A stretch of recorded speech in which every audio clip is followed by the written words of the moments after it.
Hi, hello friends. Welcome to the channel Flavor Samayal. நம்ம இந்த வீடியோல என்ன பார்க்க போறோம் பாத்தீங்கன்னா ரொம்பவே டேஸ்டியான நல்ல சாஃப்டான சாக்கோ ட்ரஃபிள் கேக் தான் செய்ய போறோம். டேஸ்ட் வைஸ் ரொம்பவே சூப்பரா இருந்துச்சு. இப்போ இந்த ரெசிபிக்கு தேவையான பொருட்கள்லாம் என்னன்னு பார்ப்போமா? அதுக்கு முன்னாடி நம்ம சேனலை ஃபர்ஸ்ட் டைம் பார்க்குறீங்கன்னா ஃப்ளேவர் சமையலை சப்ஸ்கிரைப் பண்ணிக்கோங்க. பெல் பட்டன் நமக்கு கூடவே லைக் பண்ணி தட்டிடுங்க. அப்போ தான் நான் அடுத்தடுத்து போடுற வீடியோ உங்களுக்கு நோட்டிஃபிகேஷன் வரும். இப்போ நம்ம வீடியோக்குள்ளே போகலாம். இந்த கேக் பார்த்தீங்கன்னா 1/2 kg அளவுள்ள சாக்கோ ட்ரஃபிள் கேக்கு உள்ள ஃபில்லிங்லேருந்து எல்லாமே நம்ம ஃபுல் அண்ட் ஃபுல் பார்த்தீங்கன்னா சாக்லேட் வச்சு தான் ரெடி பண்ணிக்கோ. விப்பிங் க்ரீம் எதுவுமே யூஸ் பண்ணலை. சாக்லேட் கனாஸ் தான் ரெடி பண்ணியிருக்கனால டேஸ்ட் வைஸ் ரொம்பவே சூப்பராக இருந்துச்சு. நீங்களும் ட்ரை பண்ணி பாருங்கள். இந்த கேக் அதுவும் இல்லாமல் நம்ம நார்மல் கடாயில் தான் நான் ரெடி பண்ணியிருக்கேன். அது ரெசிபியை தான் உங்களோட இப்போ ஷேர் பண்ணுறேன். இப்போ இந்த ரெசிபிக்கு தேவையான பொருட்களை என்னென்னு பார்த்துருவோம். அதுக்கு ஃபஸ்ட்டு ஒரு மிக்சிங் பவுல் எடுத்துக்கோங்க. அதில் தண்ணி எதுவுமே இல்லாமல் நல்லா பார்த்து ட்ரையாக எடுத்துக்கோங்க. அதில் 2 முட்டை நம்ம உடச்சி ஊற்றிக்கிடலாம். நம்ம இன்றைக்கி 1/2 kg அளவுள்ள ஸ்பாஞ்ச் தான் ஃபஸ்ட்டு சாக்லேட் கேக் உள்ள ஸ்பாஞ்ச் ரெடி பண்ண போகிறோம். அதில் ஒரு 1/2 டீஸ்பூன் அளவுக்கு வெனிலா எசன்ஸ், 1 சிட்டிகளை உப்பு சேர்த்துட்டு இதை நல்லா பீட் வச்சு நல்லா பீட் பண்ணி எடுத்துக்கோங்க. முட்டை நல்லா ஃப்ளப்பி ஆகிற அளவுக்கு நல்லா பீட் பண்ணிக்கிடலாம். முட்டையோடு இப்படி உப்பு சேர்த்து பீட் பண்ணும்போது முட்டையோட ஸ்மெல் எதுவுமே இல்லாமல் இருக்கும். அதனால தான் சேர்த்து பீட் பண்ணுறோம். முட்டையை நல்லா பீட் பண்ணதுக்கப்புறம் 1/2 கப் அளவுக்கு பவுடர் பண்ண சர்க்கரை நான் எடுத்திருக்கேன். அதை கொஞ்சம் கொஞ்சமாக சேர்த்து நல்லா பீட் பண்ணிக்கோங்க. முட்டையும் சர்க்கரையும் சேர்ந்து நல்லா பீட் ஆகும். உங்களுக்கு லைட் எல்லோ கலரில் நல்லா சேஞ்ச் ஆகி கிடைக்கும். அந்த அளவுக்கு நல்லா பீட் பண்ணிக்கிடலாம். இப்போ சர்க்கரைலாம் சேர்த்து நல்லா பீட் பண்ணதுக்கப்புறம் பார்த்தீங்கன்னா இதில் 2 டேபிள் ஸ்பூன் அளவுக்கு ஆயில் சேர்த்துக்கோங்க. ஆயில் சேர்த்துட்டு ஜஸ்ட் 1 மினிட் மட்டும் பீட் பண்ணாலே போதும். ரொம்ப பீட் பண்ணிங்கன்னா ஹார்ட் ஆயிரும். ஆயில் சேர்த்து பீட் பண்ணதுக்கப்புறம் ஒரு அரிப்பு வச்சுட்டு அதில் 1/2 கப் அளவுக்கு மைதா மாவு, 2 டேபிள் ஸ்பூன் அளவுக்கு கொக்கோ பவுடர் சேர்த்துருக்கேன். நான் டார்க் கொக்கோ பவுடர் எடுத்திருக்கேன். 1/2 டீஸ்பூன் அளவுக்கு பேக்கிங் பவுடர், 1/4 டீஸ்பூன் அளவுக்கு பேக்கிங் சோடா சேர்த்துட்டு இதை நல்லா சளிச்சு சேர்த்துக்கோங்க. நல்லா சளிச்சு சேர்த்ததுக்கப்புறம் கட் அண்ட் ஃபோல்டு மெத்தடில் மிக்ஸ் பண்ணி எடுத்துக்கிடுவோம். பேட்டர் ஓவர் மிக்ஸ் பண்ணிடாதீங்க, அப்புறம் கேக்கோட ஸ்பான்ச்சினஸ் போயிடும். லைட்டாக மிக்ஸ் பண்ணி எடுத்ததுக்கப்புறம் 2 டேபிள் ஸ்பூன் அளவுக்கு பால் சேர்த்துக்கோங்க. இது காய்ச்சி ஆற வச்ச பால் தான் நான் சேர்த்துருக்கேன். பால் சேர்த்து நல்லா மிக்ஸ் பண்ணி எடுத்தீங்கன்னா நம்மளுக்கு சாக்லேட் கேக்கோட ஸ்பாஞ்சோட பேட்டர் சூப்பராக ரெடி ஆயிருச்சு.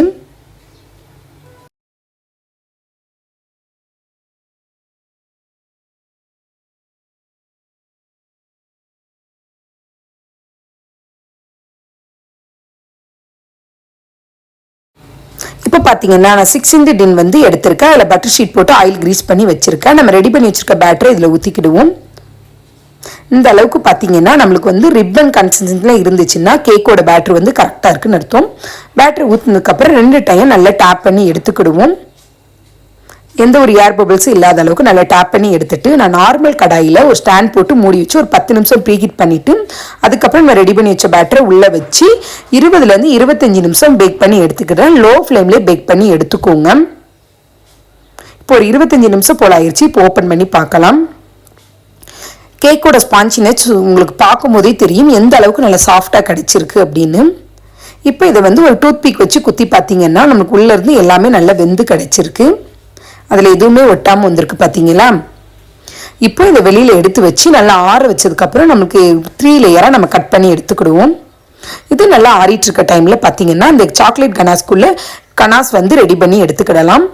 அதுக்கு நான் பார்த்தீங்கன்னா 1 கப் அளவுக்கு விப்பிங் க்ரீம் எடுத்திருக்கேன். நீங்கள் இதில் ஃப்ரெஷ் க்ரீம் கூட யூஸ் பண்ணிக்கிடலாம். விப்பிங் க்ரீம் எடுத்துட்டு லைட்டாக சூடு பண்ணி எடுத்துக்கோங்க. ஏன்னா நம்ம சாக்லேட் போட்டு இதில் மெல்ட் பண்ண போகிறனால விப்பிங் க்ரீமை லைட்டாக நம்ம சூடு பண்ணி மட்டும் எடுத்துக்கிடலாம். ஜஸ்ட்டு சூடானா மட்டும் போதும். இது லைட்டாக சூடு பண்ணதுக்கப்புறம் பார்த்தீங்கன்னா நான் அதில் நம்ம ஒரு 1.5 கப் அளவுக்கு நம்ம டார்க் சாக்லேட் எடுத்திருக்கேன். அதையும் சேர்த்துக்கிடுவோம்.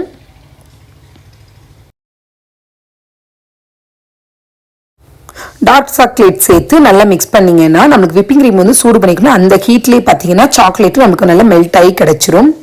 இப்போ மெல்ட் ஆனதுக்கப்புறம் இதை நல்லா தனியாக ஆற வச்சு எடுத்துக்கிடலாம். ஒரு 1 ஹவருக்கு தனியாக வச்சிட்டிங்கனாலே இந்த சாக்லேட் கனாஸ் சூப்பராக செட் ஆகி நம்மளுக்கு கிடச்சிரும்.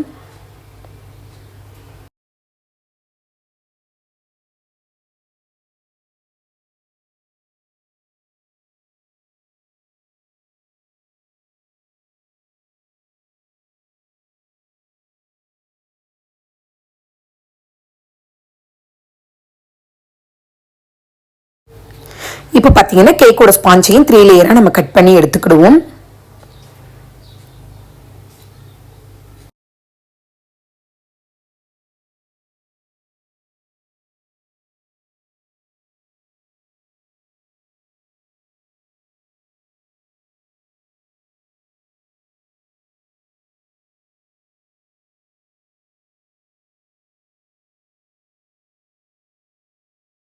இப்போ ஈவனாக 3 லேயர் கட் பண்ணி எடுத்தாச்சு. நம்மளோட சாக்லேட் கனாஸும் பார்த்தீங்கன்னா நல்லா 1 ஹவருக்கு வச்சதுனால அதுவும் நல்லா செட் ஆகி சூப்பராக கிடச்சிருச்சு.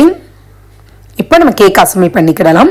ஃபஸ்ட்டு ஒரு டர்ன் டேபிளில் ஒரு கேக் போர்டு வச்சுக்கிடுவோம். அதில் கொஞ்சமாக நம்ம ரெடி பண்ணி வச்சுக்க சாக்லேட் கனாஸ் அடியில் வச்சுக்கிடுவோம். அதில் ஃபஸ்ட்டு லேயர் கேக்கு வச்சுட்டு அதில் சுகர் சிரப்பால் வெட் பண்ணிக்கிடலாம். சுகர் சிரப் வச்சதுக்கப்புறம் பார்த்தீங்கன்னா இதில் நம்ம உள்ள ஃபில்லிங்காக பார்த்தீங்கன்னா விப்பிங் க்ரீம் எதுவுமே சேர்க்க போகிறது இல்லை. நம்ம ரெடி பண்ணி வச்சுக்க சாக்லேட் கனாஸ் தான் உள்ள ஃபில்லிங்காகவுமே சேர்க்க போகிறோம். அதனால் நமக்கு எந்த அளவுக்கு தேவையோ அந்த அளவுக்கு பார்த்து சாக்லேட் கனாஸும் வச்சுக்கிடலாம். இந்த அளவுக்கு திக்காக இருந்துச்சுன்னா தான் நம்மளுக்கு வந்து சாக்லேட் கனாஸ் வந்து அடுத்த லேயராக வைக்கும் போது கரெக்டாக இருக்கும். லிக்விடாக இருந்துச்சுன்னா வைக்கிறதுக்கு செட் ஆகாது. அதனால் 1 ஹவருக்கு நல்லா வச்சிட்டிங்கன்னா அது நல்லா திக்காகி நமக்கு சூப்பராக கிடச்சிரும். இப்போ ஃபஸ்ட்டு லேயர் வச்சதுக்கப்புறம் இதே மாதிரி 3 லேயரையும் நம்ம ரெடி பண்ணி எடுத்துக்கிடுவோம். சுகர் சிரப்பால் வெட் பண்ணிவிட்டு அதுக்கப்புறம் சாக்லேட் கனாஸ் வச்சு 3 லேயரை ரெடி பண்ணிக்கிடலாம்.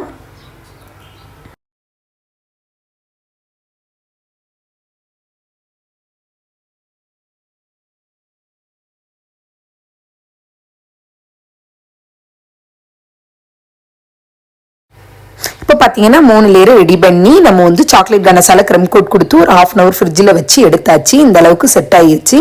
இப்போ மீதி இருக்கிற சாக்லேட்டை லைட்டாக மெல்ட் ஆக்கிட்டு சூடு பண்ணி எடுத்துட்டு அதுக்கு மேலே ஊற்றிக்கிடுவோம். கொஞ்சம் மெல்ட் ஆனிங்கன்னா அடுத்து நமக்கு வந்து ஃபைனல் கோட் கொடுக்கறதுக்கு ஈஸியாக இருக்கும். க்ரம் கோட் கொடுத்ததுக்கப்புறம் ஃபைனல் கோட் நம்ம கொடுத்துக்கிடலாம்.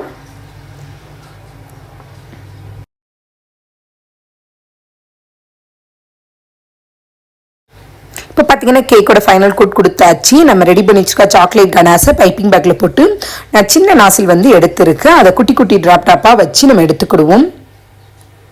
ஒரு சிம்பிளான டிசைன் தான் நான் கொடுத்துருக்கேன் இந்த கேக்கில்.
கொஞ்சமாக பார்த்தீங்கன்னா சுகர் பால்ஸால் டெக்கரேட் பண்ணி முடிச்சாச்சு. கேக்கோட ஃபைனல் லுக் இதான். எப்படி இருக்குன்னு பார்த்துட்டு கமெண்ட் பண்ணுங்கள்.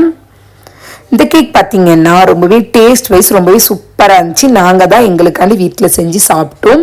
அதை கட் பண்ணி பார்க்கும்போதே 3 லேயரும் ரொம்பவே சூப்பராக இருந்துச்சு. டேஸ்ட் எல்லாமே நல்லா இருந்துச்சு. உங்களுக்கு யாருக்காவது அரவங்காடு குன்னூர் ஏரியாவில் கேக் தேவைப்பட்டுச்சு நான் கான்டாக்ட் நம்பர் கொடுக்குறேன். தேவைப்பட்டால் நீங்களும் வாட்ஸ்அப்பில் செக் பண்ணி பார்த்துக்கோங்க. நம்ம சேனலில் பார்த்தீங்கன்னா நிறைய வகையான கேக் ரெசிபிஸ் அப்லோட் பண்ணியிருக்கேன். நார்மல் கடாயில் எப்படி பண்ணலாங்கிறதும் பண்ணியிருக்கேன். அந்த ரெசிபி எல்லாமே நம்ம சேனலில் இருக்குது. நான் லிங்க் கொடுக்குறேன். தேவைப்பட்டால் நீங்களும் செக் பண்ணி பார்த்துக்கோங்க. Thank you friends. இந்த வீடியோ உங்களுக்கு ரொம்ப பிடிச்சிருந்துச்சுன்னா உங்கள் ஃப்ரெண்ட்ஸ் அண்ட் ஃபேமிலியோட ஷேர் பண்ணிக்கோங்க. மறக்காமல் ஃப்ளேவர் சமையலை சப்ஸ்கிரைப் பண்ணிக்கோங்க. இந்த வீடியோவை கடைசி பார்த்துக்கோ ரொம்ப நன்றி ஃப்ரெண்ட்ஸ். மீண்டும் ஒரு வீடியோவில் சந்திப்போம்.